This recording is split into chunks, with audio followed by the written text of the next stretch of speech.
Hey, Fight fans, it's Michelle Joy Phelps, and I am joined now with Deontay Wilder over the phone. How are you, D? I'm doing good. How about yourself? I'm good. Seeing your name in the media, in the headlines. I know as of recently, Vladimir Klitschko finally announced his retirement. What were your thoughts on that? Like I said before, it was he had everybody guessing, really. We didn't know what he was gonna do, whether he was gonna retire or not. I felt if he retired, then it makes him look good, going out on top.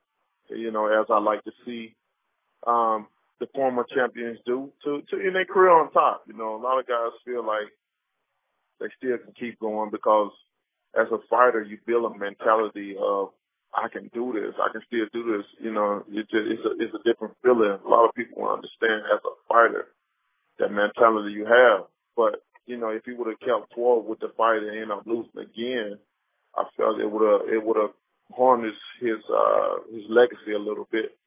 As you can see, many of our champions has done that continue to fight and lost, because people only going to remember the last fight that you had, Right. No matter what you do in life, they only remember the last thing. So I think it was a good idea for him to do so. Do you think the outcome would have been the same had he taken the rematch with Joshua? I'm not really sure. He did a wonderful job the first time in two different times throughout the fight. He had the fight won. I had him up on cards myself, but it was two different times that he could have got the fight over with. Right. And he didn't push the gas. And for that reason, we don't know. A lot of people say yes, a lot of people think no. With my opinion, I really don't know. But again, I think he did the right decision. He's definitely a Hall of Famer, so he'll go down in history. And now he can start loving on his family and have more time with the family and the kids and stuff like that. So he's going to enjoy this life even more now. Right. Now, I know that there was a bit of an issue with the WBC, right? I know that initially they had ordered for you to rematch Bermane Stiverne, but you wanted to go ahead and try to move forward with a fight with Luis Ortiz. But now that the WBA has ordered for the Joshua to face either Pulev or Ortiz, where does that leave you and Ortiz? Well, we still moving forward. Like I said in the post, no peer pressure. We still got something that we got to do. We still moving forward. I was just putting out the idea that it was going to be a big mega fight on November 11th in Vegas. Hey, we can still keep that date in Vegas. Mm-hmm. Let's do it. The world is screaming for it. I get messages all the time, and after a while, it's going to be a point where it's just going to be in a high demand. What they want to see, especially after I get finished doing what I'm doing. As soon as everything is done and we're able to announce what's going on. So yeah, we still moving forward with whatever. And with the Stiverne thing, I'm not really worried about Stiverne. I really think Stiverne needs to fight someone else. After 2 years and only fighting one time, and then getting dropped by a guy named Derek Rossi. A lot of people was there. A lot of my people was there that I know, and they said Stiverne lost as well too. But he was giving it to. I don't think that's enough to come back in the ring and fight somebody like me that's been active. Mm-hmm. This has been my longest layoff. Right here, but I'm still more active than him, and I still care about my fighters. I care about their health. And and what state of being that boxing can put it in, especially when you're dealing with a killer like me. I'm definitely that guy. I'm one of I am the hardest hitting, heavyweight in the division. I'm not gonna say one of them. I got great confidence that I am the hard hitting heavyweight in the division. And Stiverne trying to fight me after what I did to him in the first one, put him in the hospital for several days and gave him a concussion and him pissing blood and him almost losing his life. That's something serious that should be taken into consideration. And we're gonna fight, of course. We're gonna fight. We're gonna be on the verge of fight. But I just want him to get more time. I really do. I think, that the WBC made a mistake into just automatically putting him as the mandatory after that Povetkin ordeal. I think they really made a mistake, and I think they should just say, hey, we come and correct it or whatever, because things got to go on. Things got to push forward. Nobody wants to see that fight. He got this ill will towards me that he's trying to prove himself, but he just fighting his own demons, because he knew from the first fight that he claimed that he was ready, but he was really scared. And when I got in the ring, I beat the shit out of him. And he's just facing his demons because he talked all that stuff. See, when you're a fighter, you talk so much and you can't back up what you say. It kind of haunts you a little bit because you wasn't a man of your word. And now I think he's dealing with that. I think he's battling with himself. And for that, he just needs to pump the brakes and sit back and reevaluate himself and try to get somebody on his belt before coming to me. Because once that fight happened with me and him, oh boy, that's all I can say.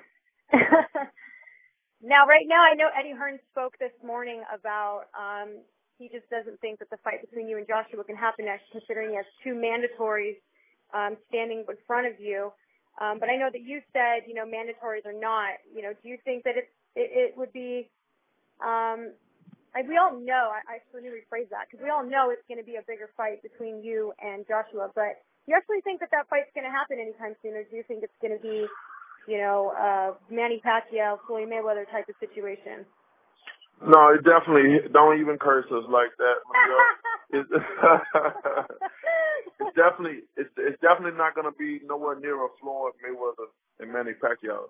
If that do ever occur, it'll be on their behalf, not ours. I've openly have stated who I want, and I've been calling out these champions. A lot of people give me a hard time about people outfall and stuff like that, but, without being real with themselves, they got to be real with themselves and just look at the heavyweight division and all and say who fought who. If I ain't fought nobody, ain't nobody fought nobody. You feel me? Fury just, beat Klitschko. He didn't get the praise. Joshua just now fought Klitschko. Even before then, they were still getting praise. And I don't understand that. I don't understand it at all. But the only thing I do understand is I've been the one that's been chosen for people to hate on. You know what I mean? Which is fine. It's okay. I accept that responsibility. Because for every black man in America, it's always been hard. No black man that's been in boxing or anything have ever been praised. And that's facts. That's even back in the day. You know what I'm saying? There's always been hatred and stuff like that. You know what I mean? But I'm the one to accept the responsibility. I said it with open arms. Open arms. So when I do what I said I'm going to do, then the laugh's going to be on all the faces that doubted me, So I can't wait for the opportunity. I can't wait for that time to happen. We just chilling and relaxing, and we just going to do what we do. We ain't going to press it down. Like I told them, they want it, they come to us. We're not going to keep saying this and saying that. We're just going to let it go with the flow, and after a while it's going to be in a high demand. And then it's going to happen. Then we're going to really see who the man in the division. And I know for sure who's the man in the division. It's going to be one champion, one face, one name. His name's Deontay Wilder. I promise you. And Deontay, do you think that because you're 6'7", you really are just really big and solid, right? That because you are as big as you are, it isn't every day that you're going to meet somebody of your size. And when you fight, you do make it look really easy. And you think that's because of that size advantage that to people on the outside looking in, it looks like, that wasn't much competition? Right. Well, I'm not the biggest. So, all the guys, most of the guys at the top are in the 6. But you are one 6'5", 6'6", 6'7". Yeah, I am. My height does plays an advantage. My length of my arm does plays an advantage. But if I'm not able to be able to captivate on all my things that I have, training hard and being able to understand what I'm doing in the ring or have the IQ that I have in the ring, then all that goes out the window. It's not an advantage unless you know how to use it. You know, just because you're Right. tall and long and powerful, that really don't mean nothing. You know, height and size doesn't mean a thing, you know, really. You know, it's just a mental thing, you know, that people put in their head, oh, he's tall or he's long or I ain't got no chance. See, in life, you can't go about worrying about what you have or what you don't have.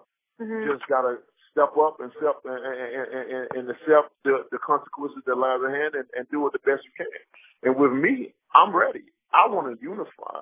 That's my main thing. I hear a lot of these other guys that try to become champions and stuff. Okay, that's easy. Yeah, that's easy. I was doing that when I was a prospect as well, too. That's what you're supposed to do. You know what I mean? But as a champion, I'm calling out other champions. Right. And they are ignoring me because they know. You know, they know I'm just confident. I'm just a guy that's just super confident in my ability and skill, what I'm able to do. A lot of people can say what they want. They can look on the outside, looking in, but at the end of the day, when a fighter step in that ring, it's a different world when you get in there with me. Many of the fighters have said it. Many of the fighters have expressed themselves. You know, the ones that will tell the truth, that let you know, that what the deal is. You know what I'm saying? Whether it be in doubt or not. And most of my guys I've fought after they fought me, you know, some have had little success afterwards because of what I've done, especially the ones that I've knocked out crazy, like the Spuker. Spuker will never be the same. Burns to Burn will never be the same fighters. You know what I mean? And that's just what it is. I'm just confident. I'm just super confident in what I say I'm gonna do. That's why I talk a lot of shit, because I want to bag it. I want to talk so much to the point where I must bag it up. Like it's gonna be if I fail that I lose everything. You know what I mean? Right. I want to put myself in that position because I'm confident. That's all you need when they're dealing with comeback and war. You got to be confident in what you're able to do and go do what you said you're gonna do. And Deontay Wilder is ready to prove that to the world. You know what I mean? I'm ready to bring all the belts back to America and put America back on top. But at the same time, I'm going to need America help as well, too, because this country, we're too modest. You know, we're too polite, you know what I mean, when they're dealing with other countries and stuff like that. You know, in America bash Americans. Yeah. You know, in other countries, they're for their people, and I never understand that. I never understood it, and I never understand it now. But you know, because if I was from another country, that country would be mine. I would be the man of that country. But being in America, you know, you got all these American analysts and supposed to be boxing people, but they bash their own kind, and they praise the foreigners. They'll praise the foreigners before they give compliments and praise their own kind. Now, I never understand it. So when you get a casual boxing fan that don't know nothing about boxing or just coming into boxing, and they listen to these people because they look up to these people, or they see these people as somebody of boxing, and they think they should know what they're talking about. And when they say negative things towards their own countrymen, or he ain't this, or he white, this and this, that's what is instilled in these people's heads. So they're going to believe what they see without even doing the research. The hard thing about it, people don't want to do their research. They don't want to look up things and know the facts for themselves. See, the pastor always said, when you come to church, bring your own Bible. So when I say something wrong, or when I tell you something that you ain't taking my word for, you got your own Bible. You got the scripture and the verse. So you can look it up for yourself and see if I'm telling the truth or not. But in this game, they always go off for hearsay. The first thing I hear is the first thing I believe. Oh, he ain't fighting nobody. Well, that's what what's thing said. Or when all these guys like Teddy Atlas and all this put crazy stuff out, you know, certain people believe that thing, you know. And these have been the same guys that been hating on me from day one since I got into boxing, and gave them no reason. Only thing I've given people was entertainment and knockouts, and that's what they wanted. That's what they come to see. So why all the haters on me? I don't understand it. But it don't get to me. It don't get to me at all. It's more heat. It's more heat to the fire to do what I got to do for any opponent that step in the ring with me. You know. So. Do you think that you know, like Floyd Mayweather, he could be the best boxer, you know, in his division of our time, and yet he still will never get credit. Do you feel like that's the same boat you're in? You feel like you can dominate, but yet you just, for whatever reason, people just made up their minds about you? Oh, yeah, definitely. That's definitely me. You know, Evander Holyfield dealt with the same thing when he was coming up, you know, until he beat Tyson, Mike Tyson. And he still, after that, people still, you know, certain people, but that's just being a black man in America. Let's just face it. That's being a black man in America. It's never been easy for a black man in America, and it never will be until things change. You know, people sometimes don't want to see the black men that doing positive things win.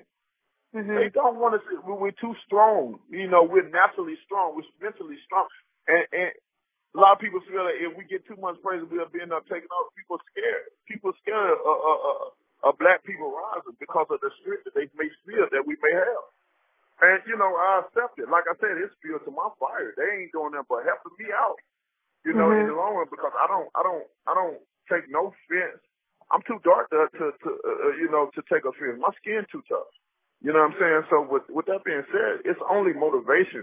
It only lights my fire. You know, it's a lot of fake people around here. There's a lot of fake people that's in the boxing game that'll be in your face, but in the next minute, you know, commenting on something of your rival or something like, you know, this like certain thing about them, but be in your face and talk about, oh, you gonna beat his ass, this and that. You know, we see it all. I got eyes everywhere, ears everywhere. Just because I don't approach a person, don't say that to them, don't necessarily mean nothing. Don't necessarily know I don't know, but I know. It's a lot of fake people around. That's why I stay to myself. I stay close to my team and the people that's been with me from day one and the guys that's with me for sure. No, you know what I mean? Because it's hard. It's already hard. Don't have no support from some of these people. They rather bash you. They rather hate on you. They rather see you fall before you even gain anything, which is okay because the Bible said those that come last shall come first, and I'm in that last of those that will come first. Believe me. Deontay, you've proven a lot. You've proven you need to be in with the big guys. We'd love to see you fight. Obviously, Anthony Joshua, but I wanted to know how far along in negotiations were you with Luis Ortiz, or was it just all rumors like floating around? Oh no, this is not rumors. This is not rumors. This is real. You know, this is real. You know, I want Luis Ortiz. You know, Luis Ortiz is considered the boogeyman of boxing. He's considered one of the most avoided guys in boxing, which I don't understand why. You know what I mean? Even back in the time when they brought up about me and Luis Ortiz, I had no interest in fighting Luis Ortiz because I knew Luis Ortiz was doping. I knew this. You know what I mean? I'm 2-for-0. When I say a man is usually doping, they doping. You know what I'm saying? You know, I don't just say that. I'm not in this sport to dodge nobody or duck or I dare anyone to put fear or being scared of somebody under my vocabulary, under my name. You know what I mean? Do you feel like he still is, or that's why you feel like he isn't now, which is why you're open to fighting him? Well, it's been time past. He's had a couple of fights. He's with Al Heyman as well, too. And, you know, Waller has been doing a great job, as you can see with my previous opponents that's been testing. See, the thing about me dealing with other fighters, they know the risk. They know how serious I am. I'm like this untold story of this man, this legendary myth of me having this tremendous power that if I touch you, I'll fucking kill you type of power. And guys, when you in battle like that, you listen to war stories and not only just listen, but you see it for yourself.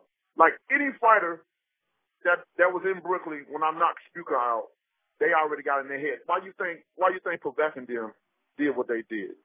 Because they know that this man got power and it is real, and he can take you out at any given time.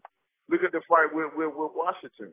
A lot of people didn't know my strategy or whatever. People try to say anything. You know, if you lose a round, or you let him lose, or you lost a round, then you can't lose rounds, and you gotta knock somebody out. You know what I'm saying? You can't just beat them or it wasn't a good fight, you barely won, or you know what I'm saying? It's a lose-lose situation that I'm in. You know, you just can't please people. You know, it's a lose-lose situation. And you know, with that being, with the Washington fight, I did what I wanted. I gave him the confidence and ability that he felt like he was in there with me until I had to watch that all the way. Boxing is a patient game. It's an IQ that you must have. I wasn't getting touched like that. I was easy. I don't even breathe. The thing about me, I don't get tired. Even if it may look it, I'm not tired. I'm enjoying myself in that ring. I actually enjoy myself fighting. I love it. It's a therapy for me. You know what I'm saying? So with that being said, you know, I just can't wait. I can't wait because once everything come to pass, I'm fighting people that they want to see fight or whatever, because everybody I fight, is always gonna be something because of the form and the fashion that I do it in. I train my ass off to do what I do. Nothing is easy. And the hard part is camp. That's the hard part. So when I get in a fight, I want it to look easy. I want it to be, and that's what people have a problem with, because I've done it so easily and I've knocked all these guys out senseless. It's the fashion that I don't just knock you out. It's the fashion that I knock you out. You don't know whether you may spaz out, you may just get knocked out, look like you're dead. You probably gonna go to the hospital. You have all these knots on your head. You know, you might even lose your life. You know what I'm saying? When you're dealing with somebody like me, and that's just what I bring to the game. I'm dangerous. I'm a dangerous fighter. So I understand why these other champions don't want to fight me yet. I understand it. And then it makes me look like I don't want to fight nobody or this and that. You know, everybody discredit, which is fine, you know, because in my career I had nothing to do with some of these guys, you know, testing positive for drugs or bagging out the fight and stuff like that. I had no, but it still, people don't care. They just want to see the fight, and it makes it seem like I don't want to fight. But some people just, you know, try to get under your skin and say what they want to say. But, you know, I tell them keep talking, because there's going to be a time where I always say you're going to look stupid trying to make excuses for my success. And I mean that.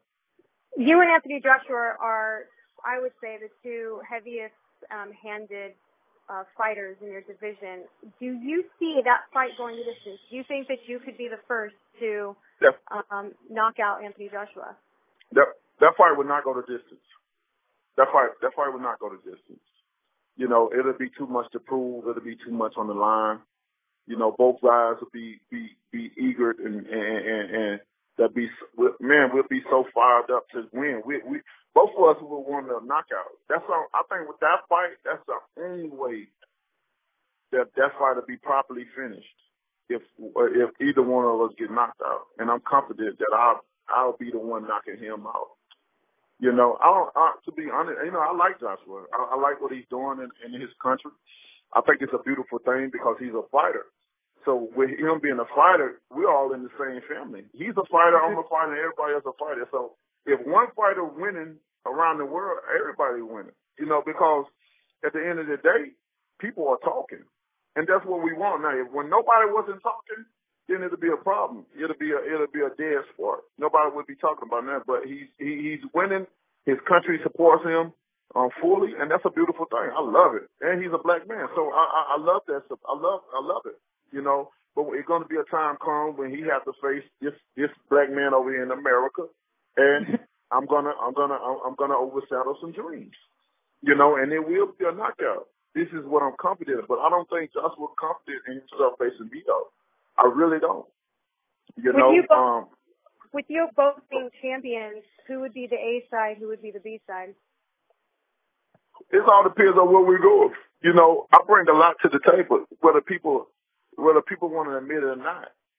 You know what I'm saying? Of course, he have the other belts, that the opportunities that have been given to him. You know what I'm saying? And when you look at his resume, he ain't fought nobody but one person. You know, which I've been called Klitschko out 2 years ago. And what Klitschko told me, I need to fight somebody else. I need to have another name on my title. But he go and fight Joshua though. That didn't fight nobody. Didn't had nobody on his resume. But his country still praised it for that. You know what I'm saying? Like I said, it's been a lot of ducking and dodging. So a lot of things ain't been my fault. I can understand if I backed out of fights or I didn't accept fights. Always something came up. But these fights have not happened because of my opponents because of the other guys. It's never been about me. It's never been about my team. It's been about the other side. So with that being said, you know, it's definitely 50-50. Definitely.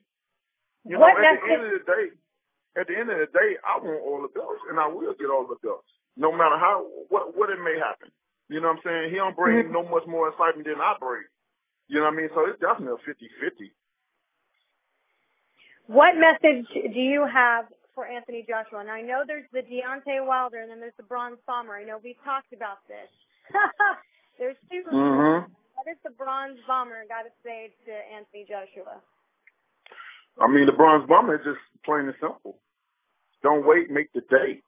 You know, and I don't blame Joshua. I don't blame you. I blame Eddie Hearn, because Eddie knows what's going to happen. Eddie sees all his fighters money. You know, and he don't want to get rid of the cash cow yet. But I understand, but it's going to be a time where it's going to be no dodging, it's going to be no ducking, it's going to be no way around it. This fight must happen. It's going to happen. There's no way around it. And when it do happen, be ready. Hey fight fans, it's Michelle Joy Phelps, and if you haven't already subscribed to my YouTube channel, make sure you go ahead and do so by clicking right here.